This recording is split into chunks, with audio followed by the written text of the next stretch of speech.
আগামী ৩০ মাস বড় পর্দায় মুক্তি পাচ্ছে সালমান খানের সিকান্দার। শুরু হয়ে গিয়েছে অগ্রিম বুকিংও, কিন্তু তার আগেই বিতর্কে জড়ালেন ভাইজান।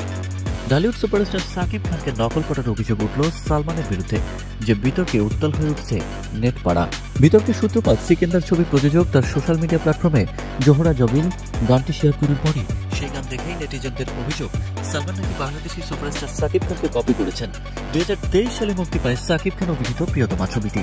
সেই ছবিতে কুরবানি কুরবানি গানে সাকিবের লুক, এমনকি ড্যান্স স্টেপও নাকি হুবহু নকল করেছেন বলি সুপারস্টার।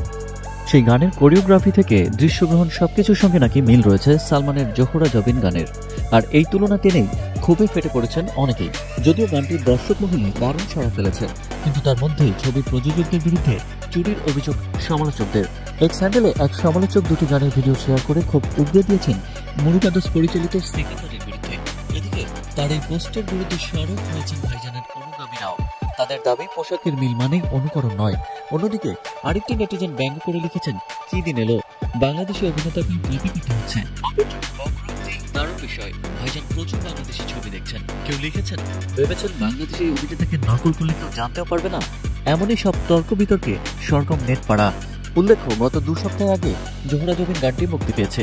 প্রীতমের সুরে গানটি গেয়েছেন সমীর আর দানিশ সাবরি গানটি লিখেছেন। মুরুগাদোস পরিচালিত সিকান্দার ছবির এই গানে সালমানের সঙ্গে দেখা যাচ্ছে ছবির নায়িকা রশ্মিকা মান্দানা কেও।